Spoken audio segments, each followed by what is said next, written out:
we've got Tracy Robertson, who's the Visitor Services Officer at the East Lothian Council Museum. And Tracy's going to be talking to us about engagement at the time of COVID, which, as we all know, is ongoing. So I'm sure there's going to be lots to learn from there. And then we've also got Joe Rice, who's Head of Learning at the Ashmolean Museum, who's going to be talking to us about live learning sessions from our kitchen tables.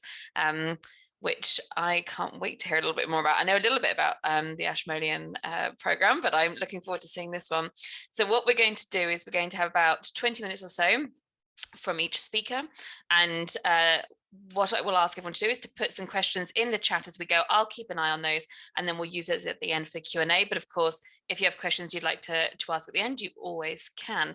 So I'm going to hand over to our first speaker. I'm not sure if anyone's nominated themselves to go first, actually, now that I think about it, but I'm looking at both of them, and I think Tracy's got her hands up, so we're going to go for Tracy first. So Tracy, if you've got a screen to share, then please do. Otherwise, I will take myself onto mute. Okay, can everyone see my screen now? Yes. Yeah. Yes, we can. Excellent. So this is me. I work for East Lothian Council Museum Service. I'm based in their museums in Dunbar, so that's John Muir's Birthplace and Dunbar Townhouse Museum and Gallery.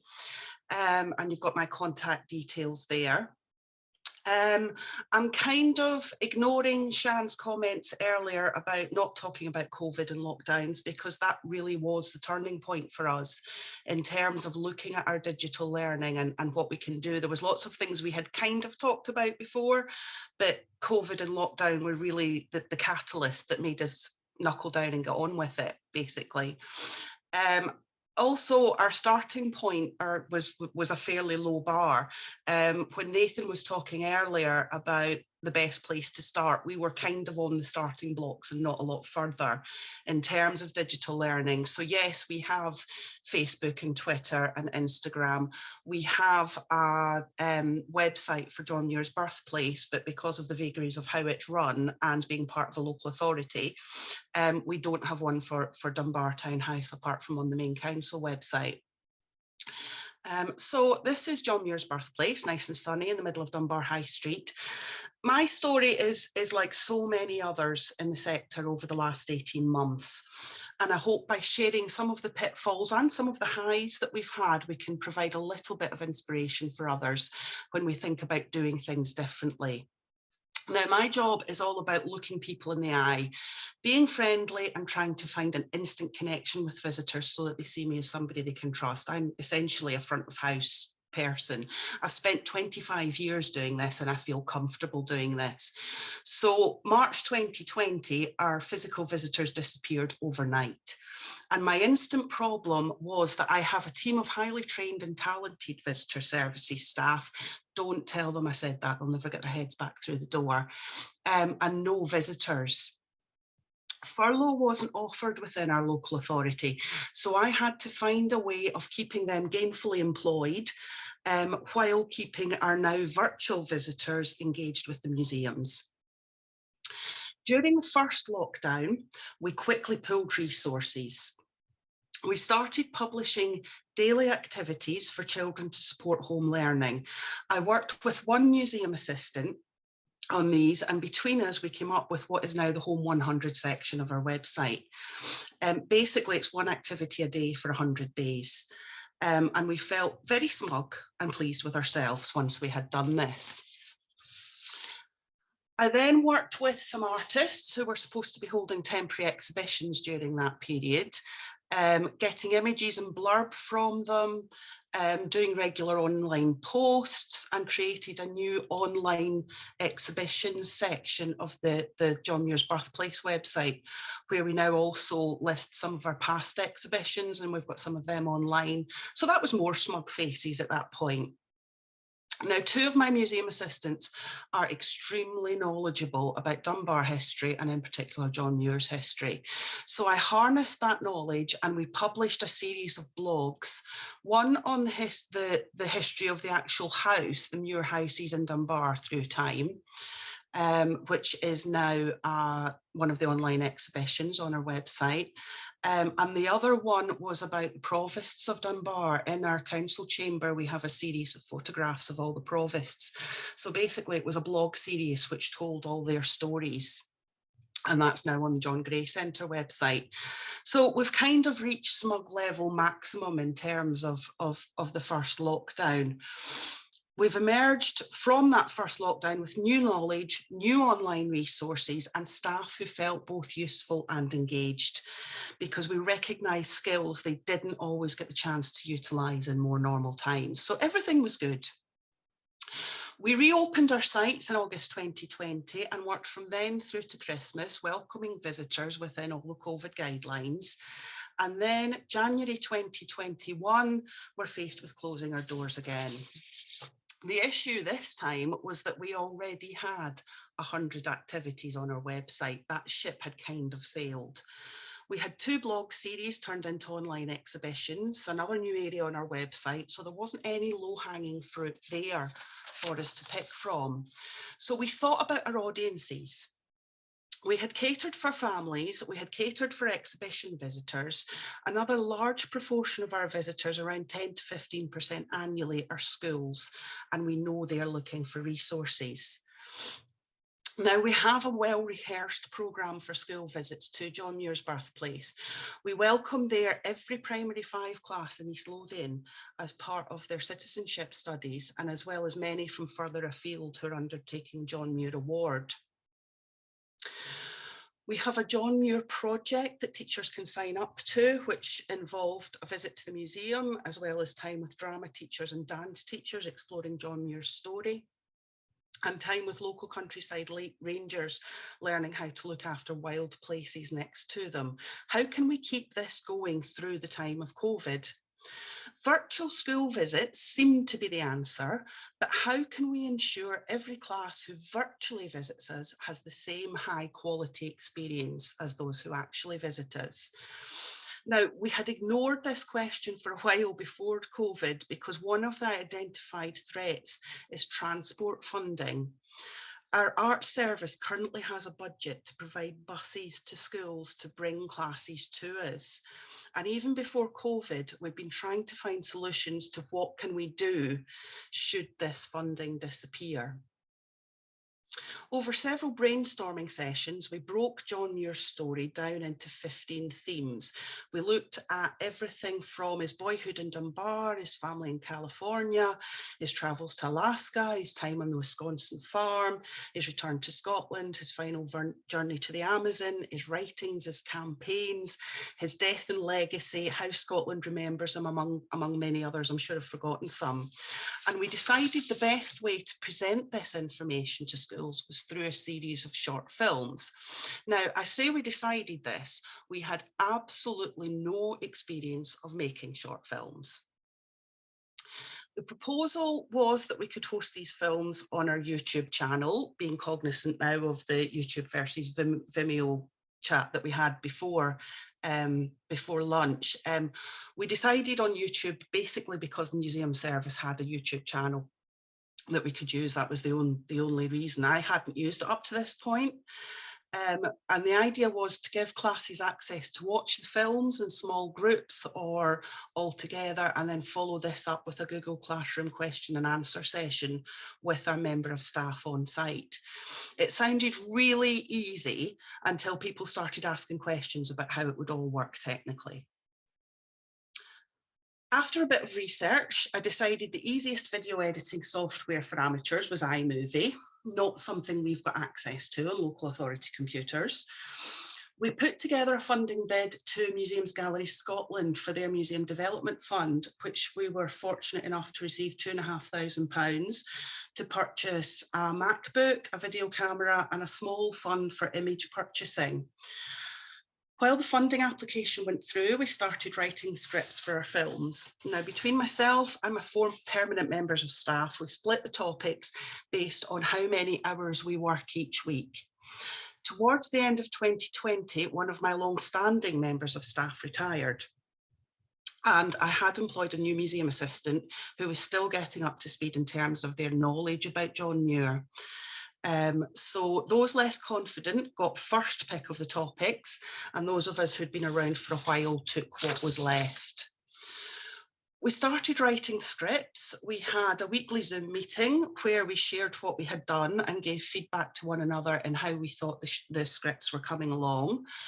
And it was a good way of keeping the team in contact with one another through lockdown, and for knowledge sharing. For some staff who lived alone, it was a lifeline of contact during those cold winter months. And we had one member of staff who lived alone who always joined the meeting in full makeup and even dressed her set each week, showing off different plants and ornaments for her house. Became a bit of a talking point. By the time April arrived and we were allowed back into the museums in limited numbers, although not yet open to the public, we had an ideal window to start our filming. We managed to do this socially distanced with only 2 of us in the building at any one time. We have 4 members of staff taking part in the filming. I had 1 member of staff seconded to work in admin for the COVID jab rollout for a few months. We laughed and we cried. We did the usual of completing a perfect take only to discover the camera or the microphone weren't switched on. I did most of the camera work, some's better than others, all learned from YouTube videos. We each present the videos we researched and wrote, which definitely gives 4 different styles of presenting, but I think that's part of the charm. I think Helen's point earlier about considering the quality of film before you do it is very valid. We very much took the point of view of let's get something down and then see what we can do with it from there. Once we'd recorded the scripts and had the basic soundtrack laid down, we started researching images for the films. A lot were taken from our display images. The idea, after all, is to showcase building. We've bought some images from stock films and from Muir sources in Wisconsin to highlight different parts of the story. One of the issues that we didn't anticipate was the little amount of time we've been able to devote to the project since our doors reopened in May. Our visitor numbers have been steady, meaning the amount of time that we can spend researching and editing videos is much reduced. However, we are working on them slowly. By the end of October break, we'll have 6 of our films ready to launch to local schools, and we'll have more to add to each month until all 15 are uploaded. In terms of the legacy of the project, we now have filming equipment and skills in editing, mostly learned through trial and error, that we can transfer to different projects. Separately, we've already filmed a tour of Dunbar Town House Museum and Gallery, which was used as our online offer during Doors Open Day a couple of weeks ago. Learning points, what would I do differently? There isn't much I would change about the project. I would do a bit more research into video cameras and maybe spend a bit more on the actual filming equipment. What we have is adequate, although it's not completely compatible with a MacBook, and I've got to run the footage through conversion software before I can edit it. The films are rough around the edges, but they are improving, and the investment there is skills development. My editing skills are improving, and there's a difference between the films that I did early on and those that I'm doing now. And I think it will be an ongoing task to go back through and improve the films as we're able to do more. In terms of positives, the project has kept the team focused through the second lockdown. It's given us a respect for the skills and knowledge that each of us have brought from previous experience. We've 1 member of staff who's been to drama school and has worked as voiceover actor. We've got 1 member of staff who was a teacher in a previous life, and we've 1 who's a researcher and has written exhibitions and presentations for all kinds of heritage sectors. So these have all been useful skills to employ. But we have learned about filmmaking and editing and thinking about things like lighting and timing and sound. We're already planning how we can use these new skills to improve our virtual offer, as well as how they can be best used within the building in our own displays. In our case, necessity was the mother of invention. Lockdown was hard, but we think the skills we were forced to learn will stand us in good stead for anything we need to deal with in the future, and will even take our interpretations and paths that we might not have considered previously. As John Muir, our favourite bearded conservationist, puts it, by forces seemingly antagonistic and destructive, nature accomplishes beneficent designs. Now a flood of fire, now a flood of ice, now a flood of water, and again in the fullness of time, an outburst of organic life. Fingers crossed for no fire, ice or water, but I think we're definitely got an outburst of something creative coming out of this. So I've talked about the films enough. I thought I would finish by playing you, if I can, a couple of minutes of one of our films. I don't know if that one's going to play. Let's see. Is there? There we go. So this is the one that starts as Boyhood in Dunbar. And the John Muir birthplace on Dunbar High Street in the southeast of Scotland.